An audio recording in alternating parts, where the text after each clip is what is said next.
হ্যাঁ, পড়েন, অসুবিধা নেই, পড়েন। আলহামদুলিল্লাহ আলহামদুলিল্লাহ রাব্বিল আলামিন আল্লাহুম্মা সাল্লি আলা মুহাম্মাদ আল্লাহুম্মা বারিক আলা মুহাম্মাদ مصطلح الحديث والموضوع وثمرته تعريفه وعلمه بأصول وقواعد يعرف بها أحوال السند والمتن من حيث قبول والرد. الموضوع السند والمتن من حيث قبوله والرد. ثمرته وغايته تمييز الصحيح من السقيم والأحاديث. تمييز الصحيح من السقيم والأحاديث. من الأحاديث. الحديث والخبر والأثر والاصطلاحات الأخرى. حديث لغة الجديد ويجمع على أحاديث على خلاف القياس. واصطلاحا هو ما أودع إلى نبي صلى الله عليه وسلم هو ما أضيف إلى نبي صلى الله عليه وسلم من قول أو فعل أو تقرير أو وصف خلقي أو خلقي أو خلقي. জি, যথেষ্ট। বারাকাল্লাহু ফিক। আপনাদেরকে পূর্বে গতকালকে বলা হয়েছিল যে শুরু করবেন, তো লেখক যার আছে তার জন্য দোয়া করবেন। إن الحمد لله نحمده ونستعينه ونستغفره ونعوذ بالله من شرور أنفسنا وسيئات أعمالنا من يهده الله فلا مضل له ومن يضلله فلا هادي له وأشهد أن لا إله إلا الله وحده لا شريك له وأشهد أن محمدا عبده ورسوله أما بعد رب اشرح لي صدري ويسر لي أمري واحلل عقدة من لساني يفقهوا قولي রব্বি জিদনি ইলমা রব্বি জিদনি ইলমা। সম্মানিত আজকের ক্লাসে উপস্থিত সুপ্রিয় ভাই সকল ও সম্মানিতা বোন, আল্লাহ তাবারক ওয়া তাআলার বিশেষ দয়ায় আজকে আমরা শেখ আব্দুল মুহসিন আল আব্বাদ হাফিজাহুল্লাহর যে বই রয়েছে আতিয়াবিল মিনা, তার দ্বিতীয় ক্লাস আমরা শুরু করতে চলেছি। আর দরুদ ও সালাম আমাদের সকলে প্রাণ প্রিয় নবী করিম মুহাম্মদ সাল্লাল্লাহু আলাইহি সাল্লামের উপরে। আল্লাহুম্মা সাল্লি আলাইহি আল্লাহুম্মা বারিক আলাইহি। আজকে আমরা ক্লাস যেটা শুরু করব, পূর্বের ক্লাসে আপনাদেরকে কিছু বইয়ের নাম বলা হয়েছিল, যেসব বইগুলো লেখা হয়েছে প্রথম প্রাথমিক সময়ে এবং যেগুলো গ্রহণযোগ্য বই। তারপর আরো কিছু বই আছে যেগুলো গুরুত্বপূর্ণ, হয়তো পূর্বের ক্লাসে বলা হয়নি, তো বলে দেওয়াটা বেশি উত্তম হবে। যেমন একটি বই বলা হয়েছিল আপনাদেরকে আল ইলমা ফি যাবতির রিওয়ায়া ওয়া তাকয়িদিস সিমাঈ। তো এই বিষয়ে মানে এটা একটা বই লেখা হয় কাজী ইয়াজ। তারপর আরেকটি বই লেখা হয় হাফস ওমর আল মানাজি। তিনি লেখেন মালা ইয়াসাউল মুহাদ্দিসু জাহলুহু, মালা ইয়াসাউল মুহাদ্দিসু জাহলুহু, এই বইয়ের নাম দেন তিনি। তারপরে আরেকটি গুরুত্বপূর্ণ বই, যে বইটি সম্পর্কে যারা এই বিষয়ে পড়াশোনা করবে তাদেরকে জানা দরকার, সেটি হচ্ছে মুকদ্দমা ইবনু সালাহ, উসুলুল হাদিস অথবা মুকদ্দমা ইবনু সালাহ। বইটি খুব প্রসিদ্ধ বই, মানে অনেকেই জানে। এটা আসলে ইনি 643 হিজরিতে মৃত্যুবরণ করেন। আর তিনি বই যেটা লিখেছেন উলুমুল হাদিস নামে, কিন্তু সেই বইটা পরিচয় লাভ করে মুকদ্দমা ইবনু সালাহ নামে। তিনি মুস্তালাহুল হাদিসের প্রতিটি বিষয়কে একত্রিত করেছেন অল্প অল্প করে, মানে সেই জায়গায় এক জায়গায় করেছেন। খতিব আল বাগদাদি যে বিক্ষিপ্তভাবে লিখিত কিতাবগুলো রয়েছে সেখান থেকে তিনি কালেক্ট করে একত্রিত করেছেন। আর তার উপরে কিছু প্রয়োজন হয়েছে টিকা হিসাবে লিখেছেন। এই হিসাবে এই বইটি খুব পরিচয় লাভ করে আর খুব মানুষের জন্য সহজ হয়, সমস্ত বিষয়কে তিনি একত্রিত করে দেন। এই বইয়ের প্রতি অনেক ওলামায়ে কেরাম বিদ্বানগণ গুরুত্ব দেন এবং এই বইয়ের বিভিন্ন ভাবে আরো ব্যাখ্যা বিশ্লেষণ করেন। যেমন ইমাম নববী রাহিমাহুল্লাহ এই বইটির সংক্ষিপ্ত রূপ দিতে গিয়ে লেখেন ইরশাদু তুল্লাবিল হাকাইক। অনুরূপ ভাবে ইমাম বুলকিনী মাহাসিনুল ইসতিলাহ নামে ব্যাখ্যা গ্রন্থ লিখেন এই মুকদ্দমা ইবনু সালার। কেউ আবার এই বইটিকে কবিতার আকারে লিখেছেন, যেমন আলফিয়াতুল ইরাকি। আলফিয়াতুল ইরাকি তো এটা স্পষ্ট করে যে এই বইটির গুরুত্ব সে সময় খুব ছিল, কারণ সমস্ত বিষয়কে একত্রিত করে দেওয়া হয়েছিল, যার ফলে মানুষ, ওলামায়ে কেরাম, পাঠক এই বইয়ের দিকে ধাবিত হয়েছিল। ওলামাগণ এই বইয়ের ব্যাখ্যা কেউ কবিতা আকারে লিখেছিলেন। তো বইটির নাম কি? মুকদ্দমা ইবনু সালাহ বলতে পারেন, অথবা উলুমুল হাদিস। উলুমুল হাদিস এই বইয়ের লেখকের নাম হচ্ছে যে আবু আমর ওসমান ইবনু আব্দুর রহমান।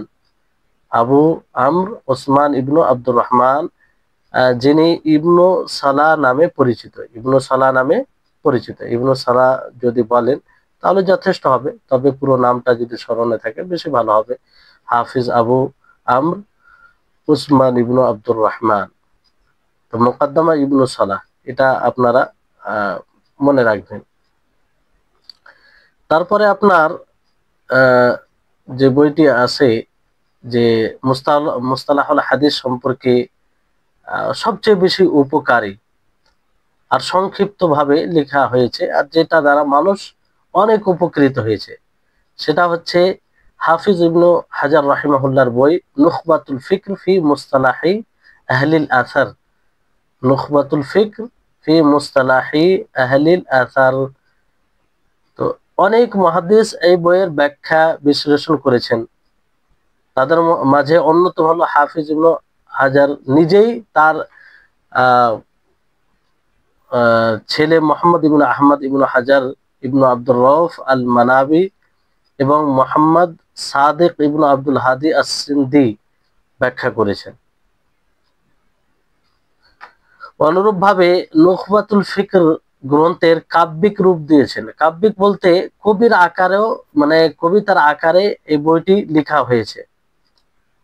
কয়েকটি লেখা হয়েছে, তার মধ্যে অন্যতম হলো শেহাবুদ্দিন আহমদ আত-তুফি, উনি লেখেন। তারপর মোহাম্মদ ইবনু ইসমাইল আল আমির আস-সানআনি, তিনি লেখেন 1182 হিজরিতে। তারপর প্রথম যে নামটা বললাম শেহাবুদ্দিন আহমদ আত-তুফি, তিনি 833 হিজরিতে লেখেন। তো মুস্তালাহুল হাদিস বিষয়ে সবচেয়ে সংক্ষিপ্ত এটি একটা বই। আর আরেকটি বই রয়েছে আল মানজুমাতুল বাইকুনিয়াহ। এই কিতাবটি ব্যাখ্যা বিশ্লেষণ করেছেন নওয়াব সিদ্দিক হাসান খান ভূপালী। এই বইটিও খুব গুরুত্বপূর্ণ, আর তিনি সেই ব্যাখ্যার নাম দিয়েছিলেন আল উরজুন ফি শারহিল বাইকুন। এগুলোর নাম, কিছু কিছু নাম আপনারা মনে রাখবেন। তারপর মুস্তালাহুল হাদিস বিষয়ে আরো একটু বিশদভাবে লিখেছেন, যেটা খুব উল্লেখযোগ্য, ইমাম সিউতি রাহিমাহুল্লাহ। তাদরিবুর রাবি, যেটা বারবার আপনারা শুনবেন, এগুলো খুব গ্রহণযোগ্য বই। তাদরিবুর রাবি শারহ তাকরিবিন নওয়াবি। আর এর ইমাম সাখাবি, তিনি ফাতহুল মুগীস বিশারহিল আলফিয়া নামে লেখেন। তারপর তাওজিহুল আফকার শারহু তানকিহিল আনজার, এইভাবে লেখা হয় ওই বইয়ের ব্যাখ্যায়। কাওয়াইদুত তাহদিস, তাওজিহুন নাজার, তো এই সব বইগুলো রয়েছে। তাদরিবুর রাবি, ইমাম ইবনে হাজার আসকালানি রাহিমাহুল্লাহর বই যেটা রয়েছে নুখবাতুল ফিকর ফি মুস্তালাহি আহলিল আসার, এটা মনে রাখবেন। তো এইগুলো বই সব গুরুত্বপূর্ণ। এই সমস্ত বই দ্বারা মানুষ উপকৃত হয়েছে আর এখনো হয়ে যাচ্ছে। তাহলে এতগুলো বই আপনাদেরকে বলা হলো, মুস্তালাহুল হাদিসে। তার মধ্যে কিছু বই যেগুলো গুরুত্বপূর্ণ সেগুলো মনে রাখবেন। যেমন সর্বপ্রথম যিনি বই লেখেন রাম হুরমুজি রাহিমাহুল্লাহ, সেই বইটির নাম মনে রাখবেন। তারপরে যে পরস্পর দুই একটি বই সেগুলো মনে রাখবেন। ইবনে হাজার রাহিমাহুল্লাহর বই, তারপরে ইমাম সিউতি রাহিমাহুল্লাহর বই, এই কটা বই আপনারা মনে রাখবেন। পর্যায়ক্রমে যেগুলো বই এসেছে ক্রমে ক্রমে যদি সবগুলো একটা মনে থাকে তাহলে আরো সুবিধা হবে। এবার আসুন, মূল বই শুরু হচ্ছে যে মুস্তালাহুল হাদিস ওয়া মাওদুউহু ওয়া সামারাতুহু। মুস্তালাহ মানে পরিভাষা, হাদিসের পরিভাষা, মাওদু মানে বিষয়, সামারা মানে ফলাফল। তো মুস্তালাহুল হাদিস এটা বলতে এর সংজ্ঞা কি, কাকে বোঝায়? তো এখানে শেখ আব্দুল মুহসিন আল আব্বাদ হাফিজাহুল্লাহ তিনি সংজ্ঞা দিয়েছেন, হুয়া ইলমুন বিউসুলিন ওয়া কাওয়াইদ ইউরাফু বিহা আহওয়ালুস সানাদি ওয়াল মাতনি মিন হাইসুল কুবুল ওয়ার রাদ্দি।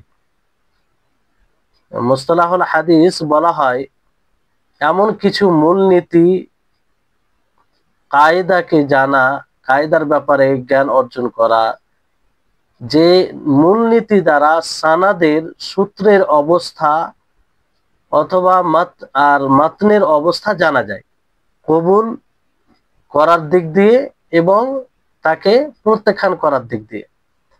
মানে যে কায়দা, যে মূলনীতি দ্বারা সানাদ ও মাতানের অবস্থা জানা যায়, যে সেটাকে কবুল গ্রহণযোগ্য না গ্রহণযোগ্য নয়, এটাকেই মুস্তালাহুল হাদিস বলা হয়। যে এমন কতিপয় মূলনীতি ও কায়দা জানার নাম যার মাধ্যমে গ্রহণযোগ্য এবং অগ্রহণযোগ্য হওয়ার দিক থেকে সনদ ও মতন এর অবস্থা জানা যায়।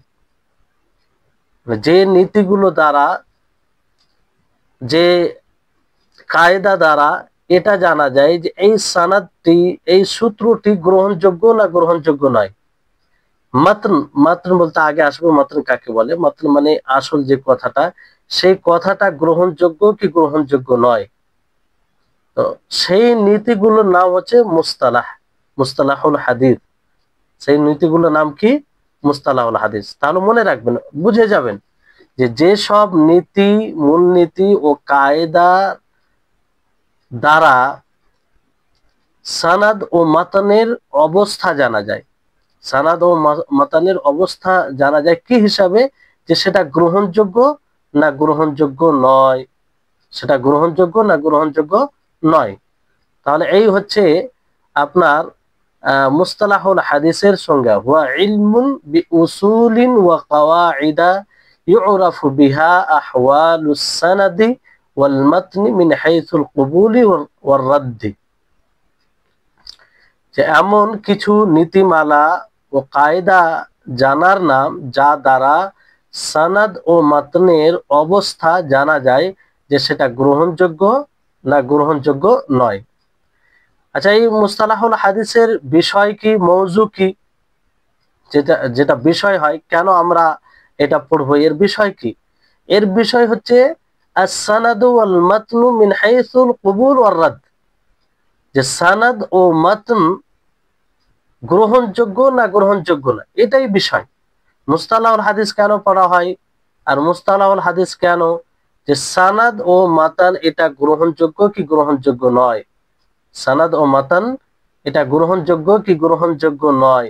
সানাদ বলতে আসবে সব, মানে সানাদ কাকে বলে? সানাদ বলা হয় যে সূত্র, ধারাবাহিকতা যে বর্ণনা করে আসে। মাত্র মানে আসল টেক্সট, যেটা কথা, হাদিসের শব্দ, সেটাকে মাত্র বলা হয়। মিন হাইসুল কবুল ওয়ার রাদ। তাহলে আশা করি আপনারা বুঝতে পারছেন। অবশ্যই যদি যদি স্পষ্ট থাকে জিজ্ঞাসা করবেন। তারপরে এর উদ্দেশ্য কি, কেন এই মুস্তালাহুল হাদিস পড়া হয়, এর উদ্দেশ্য কি, ফলাফল কি? এই কারণে যাতে তামিজুস সাহিহি মিনাস সাকিমি মিনাল আহাদিস, যে সহিহ হাদিসকে দুর্বল হাদিস থেকে পৃথক করা হয়। তামিজুস সাহি মিনাস সাকিম, বিশুদ্ধ হাদিসকে দুর্বল থেকে পৃথক করা হয়, দুর্বল হাদিস থেকে পৃথক করা হয়। আপনাদের এই বইয়ে, অনুবাদের বইয়ে দেখবেন এক একটা করে অর্থ দেওয়া হয়েছে, আপনারা একাই যখন পড়বেন ভালো করে বোঝার জন্য সেটা দেখতে পারেন। তবে এখানে মূল যেটা কথা, আসল কি উদ্দেশ্য, এর অর্থ কি, কি বুঝাতে চাইছে, এটা বোঝার চেষ্টা করবেন। এর বিষয় হলো, বিষয় আপনারা জানলেন, এর ফলাফল কিংবা আমরা কেন পড়বো, এর লাভ কি, সেটা হচ্ছে যাতে আমরা বিশুদ্ধ হাদিসকে, সহিহ হাদিসকে দুর্বল হাদিস থেকে পৃথক করতে পারি। তাহলে এই হচ্ছে, তাহলে মুস্তালাহুল হাদিসের সঙ্গে আপনারা জানলেন, তার মওজু বিষয় জানলেন এবং ফলাফল আপনারা জানলেন। এবারে হাদিস, হাদিসের সংজ্ঞা রয়েছে যে আল হাদিস লুগাতান আল জাদিদ, আল হাদিস লুগাতান আল জাদিদ, হাদিসের আবিধানিক অর্থ হচ্ছে আল জাদিদ, নতুন। ওয়া ইজমা আলা আহাদিস আলা খিলাফিল কিয়াস, আর এর বহু বচন আছে, হাদিস এক বচন, আর এর বহু বচন হচ্ছে আহাদিস, যেটা নিয়ম বিরোধী আহাদিস আছে। আসলে নিয়ম অনুযায়ী যদি হাদিসের বহু বচন নিয়ে আসা হয় তাহলে হিদাস হবে, কি হবে, হিদাস হবে। কিন্তু এখানে আহাদিস আসছে, এরকম হয় আরবি ভাষায় অনেক সময় খেলাফে কিয়াস বলা হয়, যে যেটা আসল নিয়ম সেই নিয়ম নিয়ম বিরোধী হয়।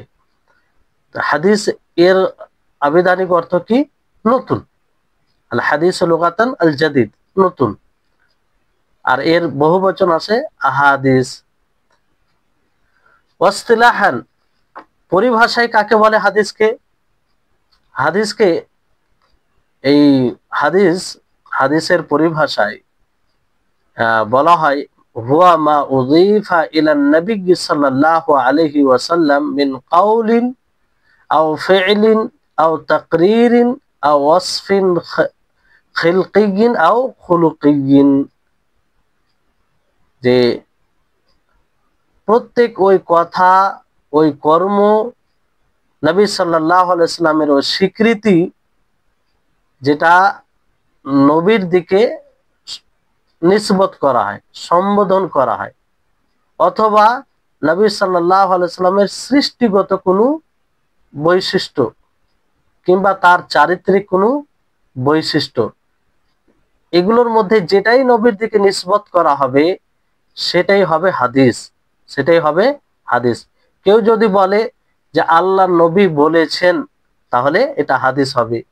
কেউ যদি বলে যে আল্লাহ নবী করেছেন কিংবা তার কোনো কর্ম কথা বলে নবীর দিকে নিসবত করে তাহলে সেটা হাদিস। এমন কথা বর্ণনা করে যেটা কথা শুনে বোঝা যাবে যে আল্লাহ নবীর সামনে হয়েছে, কোনো সাহাবী করেছে, আর আল্লাহ নবী তার ইনকার করেনি, সম্মতি দিয়েছে, তাহলে সেটাও হাদিস, তাকরীরি হাদিস সেটা। আল্লাহ নবীর কোনো জন্মগত, সৃষ্টিগত কোনো গুণ যদি কেউ বলে, যদিও মানে নবীর সাথে সম্পৃক্ত করে, তাহলে সেটাও হাদিস হবে। অনুরূপভাবে নবী সাল্লাল্লাহু আলাইহি সাল্লামের চারিত্রিক কোনো বিষয় যদি তুলে ধরে তাহলে এটাও হাদিস হবে। এখানে একটি বিষয় খেয়াল রাখবেন যে নবীর দিকে যদি নিসবত করা হয় তাহলেই সেটা হাদিস, মানে পরিভাষায় সেটাকে হাদিস বলা হবে। আসলে সেটা নবীর কথা নাও হতে পারে, নবীর কর্ম নাও হতে পারে, নবীর স্বীকৃতি নাও দিয়ে থাকতে পারে, সেটা মিথ্যাও হতে পারে। এই জন্য অনেকের প্রশ্ন হয় যে যেটা মওযু, মওযুকে আবার হাদিস কেন বলা হয়? মওযু জয়ীফকে হাদিস এই জন্য বলা হয় কারণ সেটা নবীর দিকে নিসবত করা হয়, যদিও আল্লাহ নবীর কথা নয়, আল্লাহ নবীর কর্ম নয়, কিন্তু নবীর দিকে নিসবত করা হয়, ফলে হাদিস হাদিস বলা হয়। পরিভাষায় কি বলা হয়?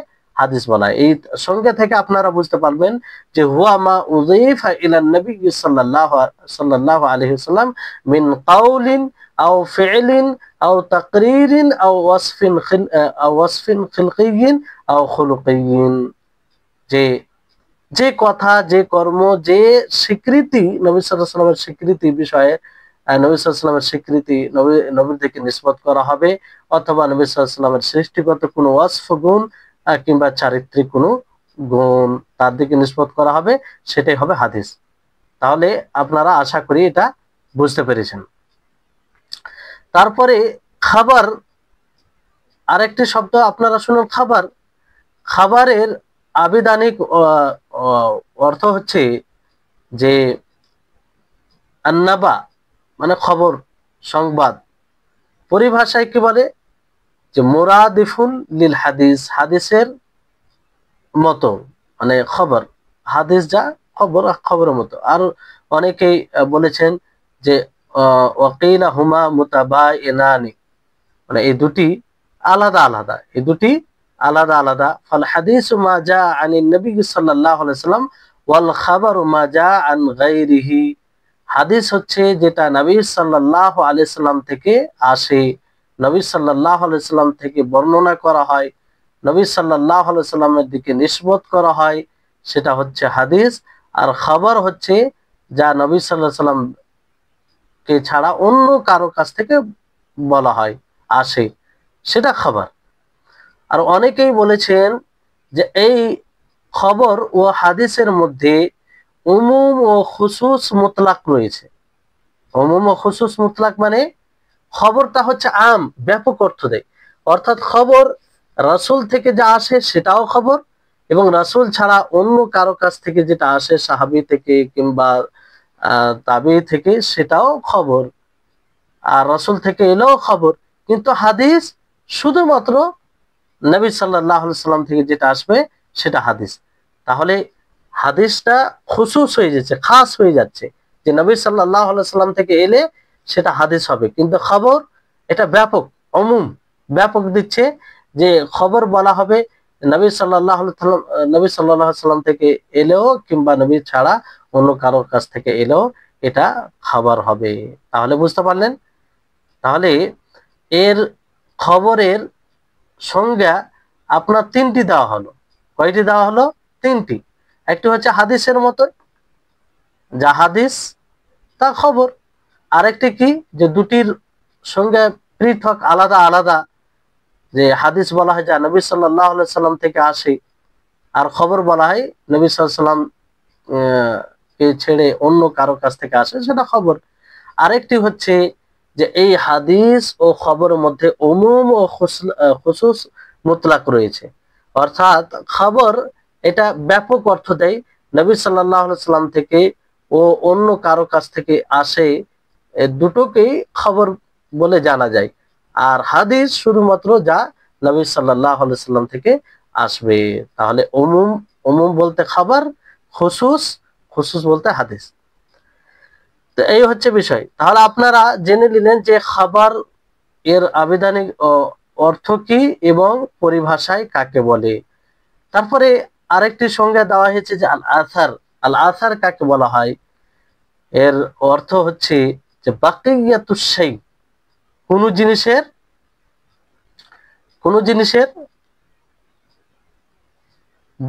বেঁচে যাওয়া অংশ, কোন জিনিসের বেঁচে যাওয়া অংশ, এটাকে বাকিয়াতুশ শাই বলে, আসার।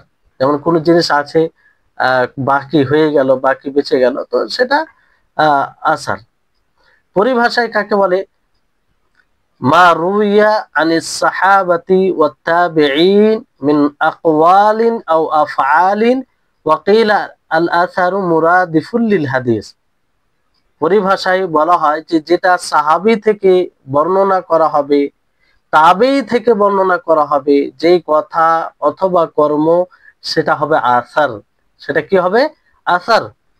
আর এটাও বলা হয়েছে যে আল আসার এটা হাদিসের মতোই, হাদিসের যে সংজ্ঞা দেওয়া হয়েছে সেটাই হবে।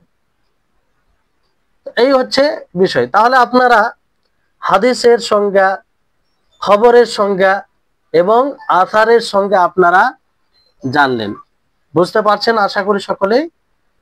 হ্যাঁ, এমন ভাবে বুঝবেন যাতে বুঝতে পারেন, সেটা পরবর্তীতে বই দেখে ভালোভাবে মুখস্থ করবেন, আরো ভালোভাবে বুঝবেন, সেটা তো হবে, কিন্তু পড়ার সময় যেন পুরো স্পষ্ট হয়ে যায়, ক্লিয়ার হয়ে যায় আপনাদের কাছে। হ্যাঁ, ক্লিয়ার না হলে বলবে। তো এই হচ্ছে বিষয়। তারপরে আসুন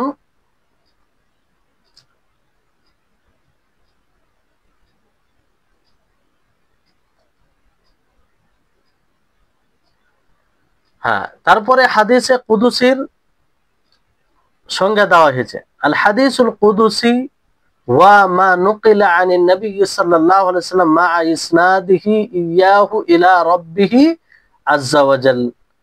হাদিসে কুদুসি বলা হয় যেটা নবী সাল্লাল্লাহু আলাইহি সাল্লাম থেকে তিনি রবের দিকে নিসবত করে বর্ণনা করেন। নবী সাল্লাল্লাহু আলাইহি সাল্লাম, নবী সাল্লাল্লাহু আলাইহি সাল্লাম থেকে বর্ণনা হয়, আর নবী কার দিকে সম্পৃক্ত করে এটা বর্ণনা করে? রবের দিকে সম্পৃক্ত করে বর্ণনা করে। যে হাদিস আল্লাহর দিকে সম্বন্ধ করে নবী সাল্লাল্লাহু আলাইহি সাল্লাম থেকে বর্ণিত হয়েছে, সেটাই হাদিসে কুদসি। সেটাই কি? হাদিসে কুদসি। তাহলে এখানে একটা বিষয় জাগে যে হাদিসে কুদসি সরাসরি আল্লাহর নবী মুহাম্মদ সাল্লাল্লাহু আলাইহি ওয়াসাল্লাম আল্লাহর দিকে নিসবত করে বলে, আল্লাহর দিকে নিসবত করে সম্বন্ধ করে বলে। আর কোরআনও তো আল্লাহ তাআলার পক্ষ থেকে, কোরআনও আল্লাহ তাআলার পক্ষ থেকে। তো কোরআন ও হাদিসে কুদসির মধ্যে পার্থক্যটা কি? অনেকে মনে করবে যে যেহেতু আল্লাহ নবী আল্লাহর দিকে নিসবত করে হাদিসে কুদসি বলেন, আর কোরআনটাও আল্লাহর পক্ষ থেকে, তাহলে দুটোর মধ্যে কোনো পার্থক্য নেই। জি, দুটোর মধ্যে পার্থক্য আছে। এই জন্য লেখক রাহিমাহুল্লাহ এটাকে মানে স্পষ্ট করেছেন, ওয়াল ফারকু বাইনাল হাদিসিল কুদসি ওয়া বাইনাল কোরআন। আসলে আল হাদিসুল কুদসি, এটার নাম কুদুস, আল হাদিসুল কুদসি কেন নাম দেওয়া হলো? আল হাদিসুল কুদসি কেন নাম দেওয়া হলো এটা আমাদেরকে একটু বোঝার দরকার আছে। আসলে কুদ্দুস হচ্ছে আল্লাহ তাবারক ওয়া তাআলার একটি নাম।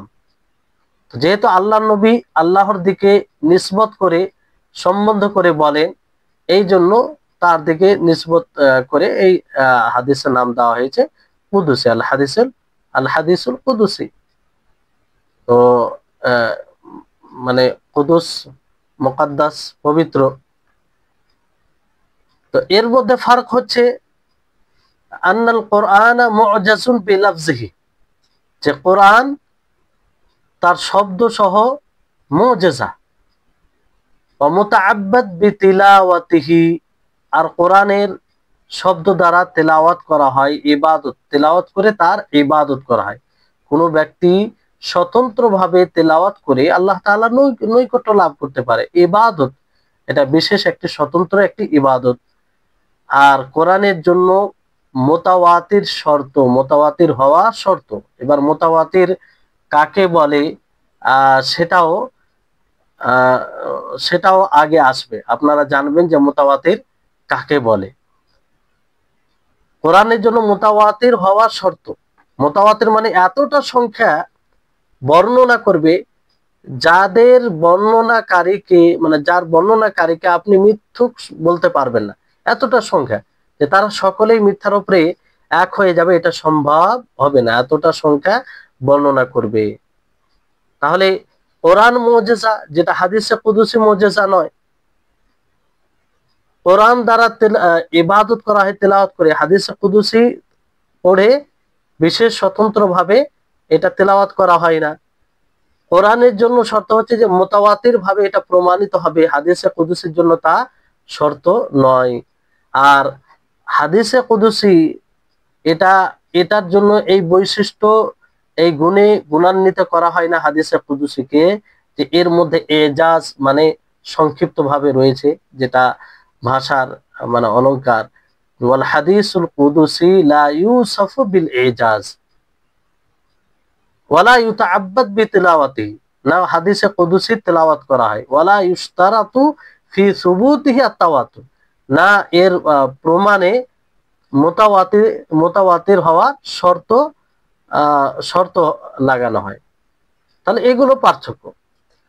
তারপরে ওয়াল আহাদিসুল কুদসিয়াতু আকসারু মিন মিয়াতি হাদিস, কুদসি হাদিস 100 অধিক হাদিস রয়েছে, অনেক হাদিস রয়েছে, না আরো অনেক রয়েছে, এটা মানে 100 অধিক মানে অনেক হাদিস রয়েছে। যেমন ইমাম মুসলিম রাহিমাহুল্লাহ তিনি তার সহিহ গ্রন্থে আবু যর রাদিয়াল্লাহু তাআলা আনহু থেকে বর্ণনা করেছেন যে নবী সাল্লাল্লাহু আলাইহি সাল্লাম থেকে বর্ণনা করেন, উনি নবী সাল্লাল্লাহু আলাইহি সাল্লাম কেমন ভাবে বর্ণনা করেন সে ব্যাপারে তিনি বলেন ফিমা ইয়ারবিহি আনিল্লাহি তাআলা, নবী সাল্লাল্লাহু আলাইহি সাল্লাম আল্লাহর কাছ থেকে বর্ণনা করেছেন। তো এটা তো আম হাদিসে বলা হয় না, আরো যে সব হাদিস রয়েছে সেই হাদিসের ক্ষেত্রে এটা বলা হয় না। যেমন সেই হাদিসে তিনি বলেন যে আল্লাহ তাআলা থেকে তিনি বর্ণনা করেন যে আল্লাহ তাআলা বলেছে ইয়া ইবাদি, হে আমার বান্দাগণ, ইন্নী হারামতু যুলমা আলা নাফসি ওয়া জাআলতুহু বাইনাকুম মুহাররামান ফালা তাজালামু, যে আমি নিজের নফসের উপরে জুলমকে হারাম করেছি এবং তোমাদের মাঝেও এই জুলমকে হারাম করেছি, অতঃপর তোমরা এক অপরের প্রতি জুলুম করো না, এক অপরের প্রতি জুলুম করো না। তাহলে এই একটি হাদিসে কুদসির উদাহরণ। এরকম অনেক হাদিস রয়েছে, অনেক হাদিস রয়েছে যে হাদিস নবী সাল্লাল্লাহু আলাইহি সাল্লাম সরাসরি আল্লাহ তাবারক ওয়া তাআলা থেকে বর্ণনা করেন। আর হাদিসে কুদসির সেগা মানে শব্দ, দুটি প্রসিদ্ধ শব্দ রয়েছে। একটি হচ্ছে যে আল্লাহ নবী সরাসরি বলেন এইভাবে যে ক্বালা রাসূলুল্লাহ সাল্লাল্লাহু আলাইহি ওয়াসাল্লাম, আল্লাহ নবী বলেন ফিমা ইয়ারভিহি আন রাব্বিহি আযজা ওয়া জাল্লা, সাহাবী যখন বর্ণনা করেন যে আল্লাহর রাসূল বলেছেন ফিমা ইয়ারভিহি আন রাব্বিহি আযজা ওয়া জাল্লা, যে তিনি আল্লাহ রাব্বুল আলামিনের পক্ষ থেকে বর্ণনা করেন। আর আরেকটি শব্দ হচ্ছে ক্বাল আল্লাহু তাআলা ফিমা রাওয়াহু আনহু রাসূলুহু সাল্লাল্লাহু আলাইহি ওয়াসাল্লাম, আল্লাহ তাআলা বলেন যেটা যার থেকে তার রাসূল বর্ণনা করেছেন, যার থেকে তার রাসূল বর্ণনা করেছেন। তাহলে এখানে আপনারা জানতে পারলেন যে হাদিসে কুদসি কাকে বলে। হাদিসে কুদসি বলা হয় যে হাদিস আল্লাহর দিকে সম্বন্ধ করে নবী সাল্লাল্লাহু আলাইহি সাল্লাম থেকে বর্ণিত হয়, সেটাকে হাদিসে কুদসি। সহজ বিষয়, কোনো এগুলো কঠিন বিষয় নেই। এবার হাদিসে কুদসি ও কোরআনের মাঝে পার্থক্য আপনাদের সামনে তুলে ধরা হয়েছে, আর আপনাদের এই অনুবাদের বইয়ে খুব সুন্দরভাবে দেওয়া হয়েছে যে এক মানে দুই দিকে একটা ছক করে, সেখানে আপনারা দেখতে পারেন যে কোরআনের শব্দ ও অর্থ উভয়টি আল্লাহর পক্ষ থেকে, কিন্তু হাদিসে কুদসির অর্থ আল্লাহর, কিন্তু শব্দ রাসূলুল্লাহ সাল্লাল্লাহু আলাইহি ওয়াসাল্লামের রাসূলুল্লাহ সাল্লাল্লাহু আলাইহি ওয়াসাল্লামের। এখানে যদিও ওলামাদের মধ্যে দ্বিমত আছে, অনেকেই বলেছেন যে হাদিসে কুদসির শব্দ আল্লাহ তাআলার। তো যাই হোক, যেটা বেশি মানে প্রসিদ্ধ সেটা হচ্ছে যে যেটা বেশি প্রসিদ্ধ সেটা যে শব্দ আল্লাহর নবীর, অর্থ আল্লাহ তাআলার পক্ষ থেকে। এটা একটা পার্থক্য। দ্বিতীয় পার্থক্য হচ্ছে যে কোরআনের শব্দ যেহেতু আল্লাহর পক্ষ থেকে, বিধায় এর প্রতিটি শব্দ মুজিজা। মুজিজা বলতে এটা একটা চ্যালেঞ্জ, আল্লাহ তাআলা ব্যতী অন্য কেউ এইরকম ভাবে বলতে পারে না, যেটা কিয়ামত পর্যন্ত মানুষকে চ্যালেঞ্জ দেওয়া হয়েছে। আর এর এখানে কোন প্রকারে পরিবর্তনও করতে পারবে না। কিন্তু হাদিসে কুদসির ক্ষেত্রে এটা নয়, হাদিসে কুদসি মুজিজা নয়, এটা সকলেই বলেন যে হাদিসে কুদসি মুজিজা নয়। এটা একটা পার্থক্য। তৃতীয় পার্থক্য হচ্ছে যে কোরআনের শব্দ যেহেতু মুজিজা, তাই এর ভাব অর্থ ঠিক রেখে শব্দ পরিবর্তন করে তেলাওয়াত করা নিষিদ্ধ। কোরআনকে যদি কেউ তেলাওয়াত এইভাবে করে, তার ভাব অর্থ দিয়ে তেলাওয়াত করে, তাহলে এটা জায়েজ হবে? জায়েজ নয়, হারাম। কোনোভাবেই তাতে পরিবর্তন করা যাবে না। কোরআন যেভাবে এসেছে সেভাবে আমাদেরকে তেলাওয়াত করতে হবে। কিন্তু হাদিসে কুদসির ক্ষেত্রে আপনি ভাব অর্থ বলতে পারেন, বর্ণনা করতে পারেন, এটা হারাম নয়, এটা জায়েজ। যদি অর্থ একই হয়, বিরুদ্ধে না যায়, তো আপনি বলতে পারেন। তো এটা একটা পার্থক্য। চতুর্থ পার্থক্য হচ্ছে যে কোরআন তেলাওয়াত একটি ইবাদত, এর প্রতিটি পাঠে 10টি করে নেকি পাবেন যদি কোরআন তেলাওয়াত করেন একটি অক্ষরে। কিন্তু হাদিসে কুদসির ক্ষেত্রে তা নয়। হাদিসে কুদসি পড়ে স্বতন্ত্রভাবে তেলাওয়াত করে ইবাদত করা হয়, এটা হাদিসে কুদসির ক্ষেত্রে হয় না, আর বিশেষ কোনো নেকিরও কথা বলা হয়নি। পঞ্চম পার্থক্য হচ্ছে যে সম্পূর্ণ কোরআন মুতাওয়াতির সূত্রে প্রমাণিত এবং এতে কোনো প্রকারের সন্দেহ নেই এবং সন্দেহ করাও যাবে না। কিন্তু হাদিসে কুদসির ক্ষেত্রে মুতাওয়াতির ভাবে প্রমাণিত হবে, এটা জরুরি নয়, এটা জরুরি নয়। সূত্র সঠিক হলে সেটা হাদিস, সেটা মুতাওয়াতির হোক কিংবা আহাদ হোক, কোনো সমস্যা না। আর হাদিসে কুদসি অনেক সময় সহিহ হয়, আবার জয়ীফ হয়, আবার জালও হয়, কিন্তু কোরআন তা হয় না। তো এইগুলো পার্থক্য বলা হয়েছে। তাহলে হাদিসে কুদসির সংজ্ঞা এবং কোরআন ও হাদিসে কুদসির মধ্যে পার্থক্য, আর একটি উদাহরণ আপনাদেরকে দেওয়া হয়েছে। তারপরে আসুন যে সানাদ, যে শব্দটা আপনারা বারবার শুনবেন সেটাকে জানতে হবে সানাদ কাকে বলে। সানাদ নুনের ফাতার সাথে, নুনের উপরে জাবার থাকবে, ফাতা থাকবে, সেই হিসাবে তার অর্থ হবে যে লুগাতান আল মুতামাদ, নির্ভরযোগ্য, এটা অর্থ। পরিভাষায় সানাদ বলা হয় সিলসিলাতুর রিজাল আল মুসিলাতু ইলাল মাতন, যে ওই সব লোকদের একটা চেন, ধারাবাহিকতা, যেটা মাতন পর্যন্ত পৌঁছে দেয়, সেটা হচ্ছে সানাদ। আল মুসিলাতু ইলাল মাতন, যা মাতন পর্যন্ত পৌঁছে দেয়।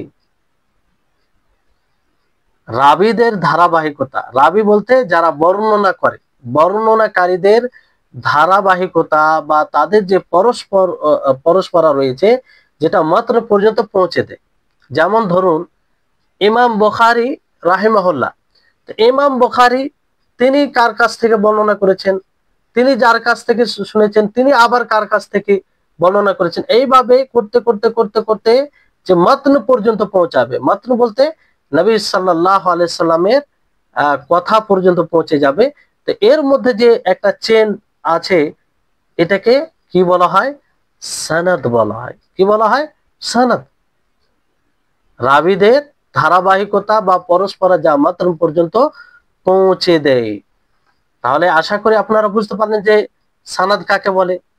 সনদ এর আবিধানিক অর্থ কি? আবিধানিক অর্থ হচ্ছে নির্ভরযোগ্য।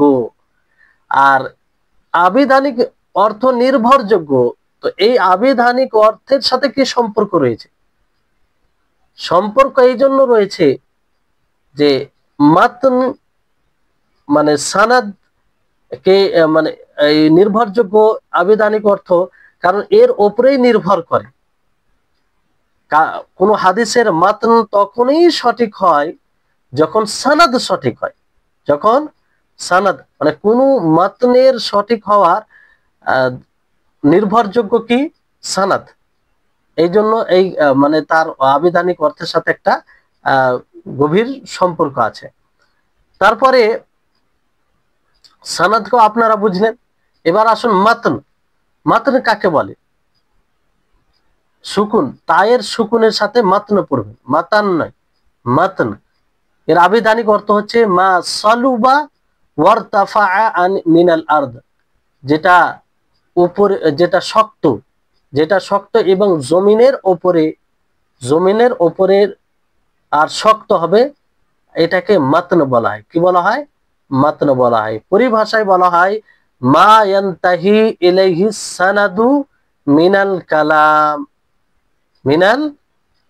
মা ইয়ানতাহি ইলাইহি সানাদু মিনাল কালাম,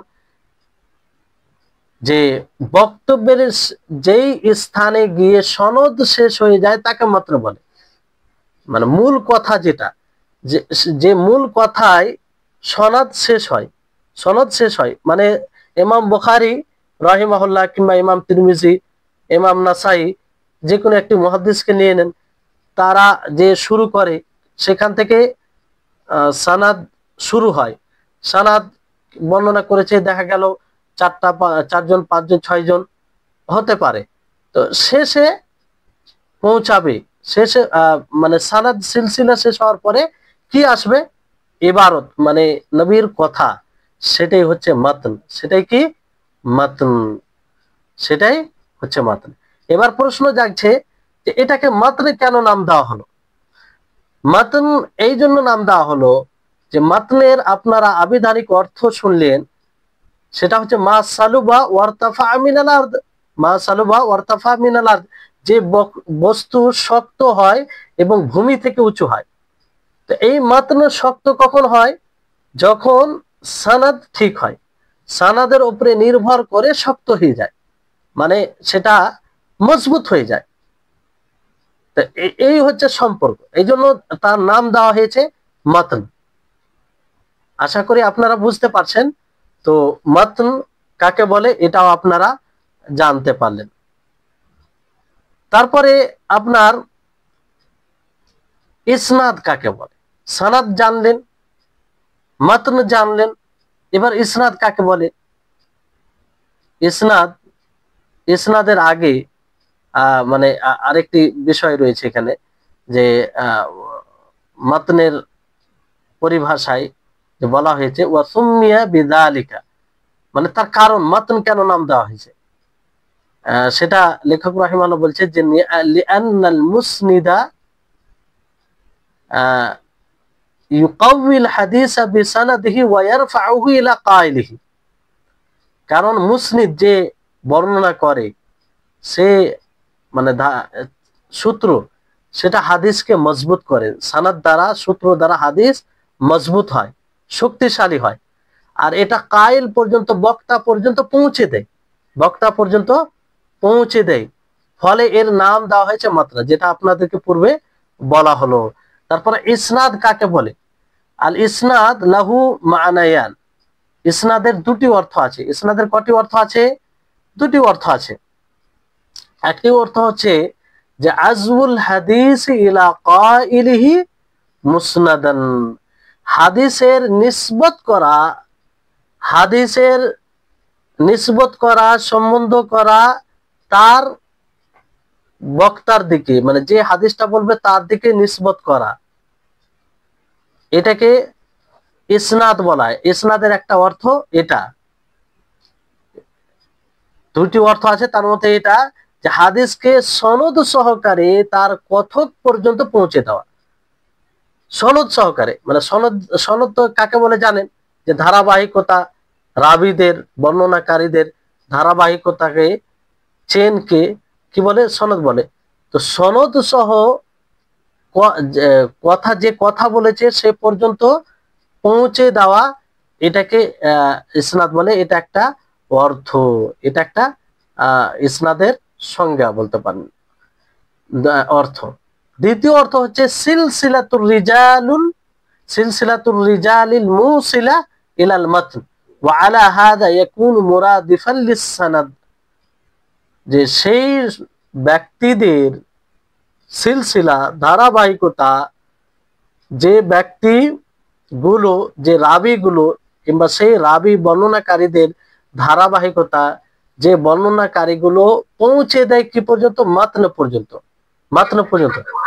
ইমাম বুখারী রাহিমাহুল্লাহ যেমন বর্ণনা করেন, তা তিনি উপরে কারো কাছ থেকে বর্ণনা করেছেন, তার উপরে কেউ বর্ণনা করেছেন কারো কাছ থেকে, তার উপরে কারো কাছ থেকে বর্ণনা হয়েছে, এই করতে করতে করতে করতে মাতন পর্যন্ত পৌঁছে যায়। মাতন পর্যন্ত পৌঁছে যায়, এই যে পৌঁছে যাচ্ছে, এই যে ধারাবাহিকতা, এটাকে কি বলা হয়? ইসনাদ বলা হয়। এই জন্য বলা হয় যে ইসনাদ সানাদের মতোই। সানাদ যাকে বলা হয় সেটাকেই ইসনাদ বলা হয়। সানাদ যাকে বলা হয় সেটাকেই ইসনাদ বলা হয়। তাহলে আশা করি আপনারা এটা বুঝতে পারলেন। তাহলে সানাদকে, মুতামাদ, এই যে আবিধানিক অর্থ, এর সাথে কি সম্পর্ক এটাও বুঝতে পারলেন। তারপর আসুন, তারপরে বলা হয়েছে যে মুসনাদ কাকে বলে। মুসনাদ কাকে বলে? একটা হচ্ছে মুসনাদকে দুই ভাবে পড়া যায়, মুসনাদ, মুসনিদ। মুসনাদ নুনের ফাতার সাথে, মুসনাদ নুনের ফাতার সাথে যখন আমরা মুসনাদ পড়ব, তার দুটি অর্থ হবে। তার কটি অর্থ হবে? দুটি অর্থ হবে যখন আমরা নুনের সাথে মুসনাদ পড়ব। প্রথম অর্থ হচ্ছে কুল্লু কিতাবিন জুমিআ ফীহি মারওিয়াতু সাহাবিয়্যিন আও আকতার আলা হিদাহ কাল মুসনাদ লিল ইমাম আহমদ ওয়া মুসনাদ আব্দুল্লাহ ইবনে উমর লি মুহাম্মদ ইবনে ইব্রাহিম আত-তারতুসি। প্রত্যেক ওই কিতাবকে বলা হয় যে কিতাবে একজন সাহাবী অথবা একের অধিক সাহাবীর রিওয়ায়াতকে, বর্ণনাগুলিকে স্বতন্ত্রভাবে একত্রিত করা হয়, সেটাকে কি বলা হয়? মুসনাদ বলা হয়। যেমন ইমাম আহমদ রাহিমাহুল্লাহর মুসনাদ, মুসনাদ আব্দুল্লাহ ইবনে ওমর। তো মুসনাদ আব্দুল্লাহ ইবনে ওমর যখন বলা হবে, তার মানে আব্দুল্লাহ ইবনে ওমর এর যতগুলো বর্ণনা রয়েছে সেই বর্ণনাগুলোকে একত্রিত করা হয়েছে আলাদাভাবে, তারই বর্ণনা, এটাকে মুসনাদ বলা হয়। কি বলা হয়? মুসনাদ বলা হয়। তো এই মুসনাদ, তো মুসনাদ, তাহলে আবারও বলছি, ভালো করে শুনুন যে মুসনাদের দুটি অর্থ। একটি অর্থ হচ্ছে ওই সকল কিতাব যার মধ্যে এক বা একাধিক সাহাবীর সকল বর্ণনা পৃথক পৃথক ভাবে একত্রিত করা হয়, সকল বর্ণনা তার। যেমন আব্দুল্লাহ ইবনে ওমরের মুসনাদ, মুসনাদ আব্দুল্লাহ ইবনে ওমর যখন বলা হবে, তা আব্দুল্লাহ ইবনে ওমরের যতগুলো বর্ণনা রয়েছে সবগুলোকে একত্রিত করা। মুসনাদ আবু হুরায়রা, আবু হুরায়রা রাদিয়াল্লাহু তাআলা আনহুর যতগুলো রিওয়ায়াত রয়েছে সবগুলোকে একত্রিত করা। কিংবা দুইজন সাহাবীর মুসনাদ, তো দুইজন সাহাবীর যতগুলো বর্ণনা রয়েছে সবগুলোকে একত্রিত করা। যেমন উদাহরণ দেওয়া হলো আপনাদেরকে। দ্বিতীয় অর্থ হচ্ছে যে, দ্বিতীয় অর্থ এর বলা হচ্ছে যে আল হাদিসুল মারফুউল মুত্তাসিল সানাদান। মারফু হাদিস যেটার সানাদ মুত্তাসিল হবে, অবিচ্ছিন্ন হবে, বিচ্ছিন্ন হবে না, অবিচ্ছিন্ন হবে। এমন হাদিস যা অবিচ্ছিন্ন সনাদে রাসূল সাল্লাল্লাহু আলাইহি সাল্লাম পর্যন্ত পৌঁছে গেছে, সেটাকে বলা হয় মুসনাদ। অবিচ্ছিন্ন বলতে যে ধারাবাহিকতা, সানাদ, তাতে বিচ্ছিন্নতা থাকবে না। যেমন ধরুন যে ইমাম বুখারী রাহিমাহুল্লাহ, তিনি এবং রাসূলের মাঝে ধরেন 5 জন রাবি আছে, 5 জন বর্ণনাকারী আছে, পরস্পর ধারাবাহিকতা, তো 5 জনেই থাকবে, এর মধ্যে কাউকে হযফ করে দেওয়া হবে না, কেউ বিচ্ছিন্ন থাকবে না। যেমন ধরুন যে ইমাম বুখারী রাহিমাহুল্লাহর উপরে একজন বর্ণনাকারী, তারপর তার উপরে একজন বর্ণনাকারী আছে, তার উপরে আরেকজন বর্ণনাকারী আছে, তাকে সাইডে করে দেওয়া হলো, তাকে তার নাম না নিয়ে তার উপরে নাম না হলো, তো এটাকে বলা হয় বিচ্ছিন্ন। এরকম বিচ্ছিন্ন হবে না, মানে পরস্পর যারা রয়েছে সকলের নাম থাকবে, সকলের উল্লেখ থাকবে, এটাকে বলা হয় মুসনাদ। এটাকে কি বলা হয়? মুসনাদ হাদিস। তাহলে বুঝতে পারলেন, দুটো অর্থই আশা করি বুঝতে পেরেছেন। তাহলে মুসনাদ নুনের ফাতার সাথে দুটো যে অর্থ বলা হলো, আশা করি আপনাদের মনে থাকবে। খুব সহজ সরল ভাষায় আপনাদেরকে বলা হলো। এবার আসুন যে মুসনাদকে নুনের কাসরার সাথে পড়া যায়, নুনের কাসরার সাথে পড়া যায় যে আল মুসনিদ, আল মুসনিদ। তখন কি অর্থ হবে? তখন অর্থ হবে হুয়া মাইয়ারউইল হাদিসা বিসানাদিহি, যে ব্যক্তি হাদিসকে সানাদ সহ বর্ণনা করবে, সাওয়াউন কানা ইনদাহু ইলমুন বিহি আও লাইসা লাহু ইল্লা মুজাররাদুর রিওয়ায়া। হ্যাঁ, তার নিকটে তার জ্ঞান থাকুক, সেই সানাদের জ্ঞান থাকুক আর না থাকুক, সে শুধু রিওয়ায়াত করবে, এটা মুসনিদ বলা হয়। কি বলা হয়? মুসনিদ বলা হয়। ভালো করে শুনুন যে মুসনিদ কাকে বলা হয়। মুসনাদ আপনারা দুটো অর্থ জানলেন। মুসনিদ বলা হয় ওই ব্যক্তিকে যিনি নিজস্ব সনদে হাদিস বর্ণনা করে থাকে, তাতে উক্ত হাদিস সম্বন্ধে তার জ্ঞান থাকুক বা শুধু বর্ণনা করা ছাড়া কোনো জ্ঞান না থাকুক, নিজস্ব সনদে বর্ণনা করবে। কি নিজস্ব সনদে সে বর্ণনা করবে, অন্যদের সনদ নয়, নিজস্ব সনদে সে বলবে যে আমি অমুক জন থেকে শুনেছি। হ্যাঁ, তারপরে সে তার উপরে কেউ কারো কাছ থেকে শুনেছে, তার উপরে সে কারো কাছ থেকে শুনেছে, এইভাবে তার এটা নিজস্ব সনদ, অন্যজনের কথা নয়। এটাকে মুসনিদ বলা হয়, নুনের কাসরার সাথে, নুনের জেরের সাথে। তাহলে মুসনিদ আপনারা বুঝতে পারলেন। তারপরে আসুন যে আরেকটি শব্দ আসে মুহাদ্দিস। মুহাদ্দিস কাকে বলে? মুহাদ্দিস বলা হয় হুয়া মান ইয়াশতাগিলু বিইলমিল হাদিসি রিওয়ায়াতান ওয়া দিরায়াতান ওয়া ইয়াত্তালিউ আলা কাসীরিন মিনাল মারউইয়াত ওয়া আহওয়াল রুওয়াতিহা। মুহাদ্দিস বলা হয় ওই ব্যক্তিকে যে ইলমে হাদিস নিয়ে ব্যস্ত থাকে, হাদিসের জ্ঞানে ব্যস্ত থাকে, রিওয়ায়াতান রিওয়ায়াতের দিক দিয়ে, দিরায়াতান মানে সেই হাদিসকে বুঝার দিক দিয়ে, কিভাবে কি আসলে কি হাদিস বলতে চাইছে এটা দিক দিয়ে, ওয়ায়াত্তালিউ আলা কাসীরিন মিনাল মারউইয়াত, আর অনেক মারউইয়াতের উপরে সে জ্ঞান রাখবে, তার তার এই ব্যাপারে জ্ঞান থাকবে। আর যে হাদিস মারউই গুলো রয়েছে, রিওয়ায়াত গুলো রয়েছে, তার যে বর্ণনাকারী রয়েছে সেই বর্ণনাকারীদের সম্পর্ক সে জানবে, বর্ণনাকারীদের সম্পর্কে সে জানবে। তাহলে মুহাদ্দিস যখন আপনারা শুনবেন তখন বুঝে যাবেন যে মুহাদ্দিস বলতে এখানে কোন মুহাদ্দিসকে বলা হয়েছে। তাহলে মুহাদ্দিস বলতে ওই ব্যক্তি যিনি হাদিস বর্ণনা করে, দেরায়াতান মানে উপলব্ধি করে, জ্ঞান নিয়ে মানে দেরায়াতান হাদিসের জ্ঞানে ব্যস্ত থাকবে, উপলব্ধি করবে হাদিসটা কি অর্থ, কি বলতে চাইছে, আর অসংখ্য বর্ণনা এবং বর্ণনাকারীদের অবস্থা সম্পর্কে সে অবগত থাকবে। তাহলে এটাকে মুহাদ্দিস বলা হয়, এটাকে কি বলা হয়? মুহাদ্দিস বলা হয়। তারপরে মুহাদ্দিসের পরে হাফিজ। কি শব্দ? হাফিজ। হাফিজ কাকে বলে? হাফিজ বলা হয় যে হুয়া মুরাদিফুল লিল মুহাদ্দিসি ইনদা কাসীরিন মিনাল মুহাদ্দিসিন। হাফিজ অধিকাংশ মুহাদ্দিসিনদের নিকটে মুহাদ্দিসের সমর্থক, এটা শব্দ, মানে মুহাদ্দিসের যা অর্থ সেটা হাফিজের অর্থ। অনেকেই বলেছেন যে না, এটা বলা হয়েছে যে হাফিজ আরফাউ দারাজাতাম মিনাল মুহাদ্দিসি বিহাইসু ইয়াকুনু মা ইয়ারিফুহু মিন কুল্লি তাবাকাতিন আকসারা মিম্মা ইয়াজহালুহু। বরং বলা হয়েছে যে হাফিজ মুহাদ্দিসের চেয়ে মর্যাদায় উঁচু হবে, এইভাবে যে সে প্রত্যেক তবকা থেকে এতটা জানবে যে তার অজ্ঞাত বিষয় থেকে তার জানা বিষয় বেশি হবে। প্রত্যেক তবকা, তবকা বলতে কি মানে মুহাদ্দিসের যেটা হাফিজের সঙ্গে বলা হয় যে মুহাদ্দিসের চেয়ে বেশি মর্যাদার অধিকারী।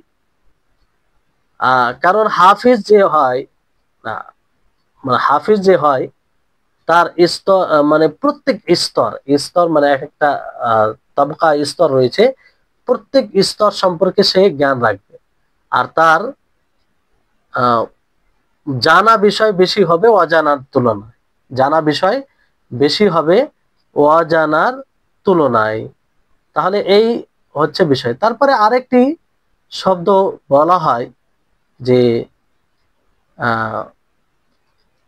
দেরায়াতান, হাকিম। হাকিম বলা হয় যে হাকিম, এর উপরে হাকিম রয়েছে, শব্দ কি রয়েছে? হাকিম রয়েছে। তো হাকিম ওই ব্যক্তিকে বলা হয় যিনি সকল হাদিসের জ্ঞান রাখেন, যিনি সকল হাদিসের জ্ঞান রাখেন এবং তার খুব কমই জিনিস তার জানার বাইরে থাকে, এমন খুব কম জিনিস থাকে যেটা তিনি জানেন না, মানে অধিকাংশ সবকিছুকে তিনি জানেন। তাহলে এখানে একটি বিষয় আপনারা জানলেন যে মুহাদ্দিসিনদের যে মুহাদ্দিসিন কিরামকে দুই ভাগে বিভক্ত করা হয়, যে একটা হচ্ছে রিওয়ায়াতান আর দেরায়াতান। ইলমুল হাদিস রিওয়ায়াতান, ইলমুল হাদিস দেরায়াতান। ইলমুল হাদিস রিওয়ায়াতান এটা আসলে কোন ইলমকে বলা হয়? এই ক্ষেত্রে বলা হয়েছে যে ইলমুন ইয়াশতামিলু আলা আকওয়ালিন নবিয়্যি ওয়া আফআলিহি ওয়া তাকরিরাতিহি ওয়া সিফাতিহি ওয়া রিওয়ায়াতিহা ওয়া যাবতিহা ওয়া তাহরীরি আলফাজিহা, যে এমন শাস্ত্র যা নবী সাল্লাল্লাহু আলাইহি সাল্লাম কথা, কর্ম, সমর্থক, শারীরিক কিংবা চারিত্রিক বিবরণ এবং তা অন্যের কাছে বর্ণনা করা ও তার শব্দসমূহকে সংরক্ষণ করা নিয়ে আলোচনা করা। এক কথায় নবী সাল্লাল্লাহু আলাইহি সাল্লামের যে হাদিসের সংজ্ঞা আছে সেই সংজ্ঞা সহ হাদিস বর্ণনা করা এবং সেটা শব্দ সহ সংরক্ষণ করা নিয়ে এই বিষয়ে আলোচনা করা, হাদিসের ব্যাখ্যা বিশ্লেষণ করা, এটাকে ইলমুল হাদিস রিওয়ায়াতান বলা হয়। ইলমুল হাদিস রিওয়ায়াতান বলা হয়। আর ইলমুল হাদিস দিরায়াতান বলা হয় যে হাদিসের পরিভাষাকে, হাদিসের নীতিমালাকে, অথবা হাদিসে যে আরো জ্ঞান রয়েছে এমন নীতিমালা জানার নাম ইলমুল হাদিস দেরায়া, যে যার দ্বারা সানাদের অবস্থা জানা যায়, মাতনের অবস্থা জানা যায়, মানে সেটা গ্রহণযোগ্য কি গ্রহণযোগ্য নয়। অথবা এমন নীতিমালা জানার নাম যে নীতিমালার মাধ্যমে রাবি, বর্ণনাকারী ও যেটাকে বর্ণনা করা হয়েছে তার ব্যাপারে জানা যায়। আল কাওয়াইদ আল মুআররিফা বিহালির রাবি ওয়াল মারবি, এমন কাওয়াইদ ও নীতিমালা জানার নাম যে নীতিমালা মাধ্যমে রাবির অবস্থা, বর্ণনাকারীর অবস্থা জানা যায়, আর মারবি যেটা রিওয়ায়াত করা হয় সেটার অবস্থা জানা যায়। তাহলে এই হচ্ছে যে রিওয়ায়াত। তাহলে এক কথায় দেরায়াতান বলতে বুঝে নেবেন যে দেরায়াতান বলতে যে যারা মুহাদ্দিস, যদি দেরায়াতান বলা হয় তাহলে তারা রাবির অবস্থা এবং যেটা রিওয়ায়াত করে তার অবস্থা জানতে পারে, মানে এমন নীতিমালার জ্ঞান থাকে। আর রিওয়ায়াতান বলতে যে যেটা আপনারা শুনলেন যে নবী সাল্লাল্লাহু আলাইহি ওয়াসাল্লামের হাদিসকে বর্ণনা করা, তার সংজ্ঞা সহ, আর সেটার সংরক্ষণ করা নিয়ে আলোচনা করা, ব্যাখ্যা বিশ্লেষণ করা, হাদিসের মাসলা নির্ণয় করা, এর মধ্যে গণ্য হয়। তো এই হচ্ছে বিষয়। আজকের ক্লাস এই মতো এখান থেকে শেষ করা হচ্ছে। আপনাদের সকলকে বলবো যে ভালোভাবে ক্লাস শুনবেন, এগুলো সূক্ষ্ম বিষয়,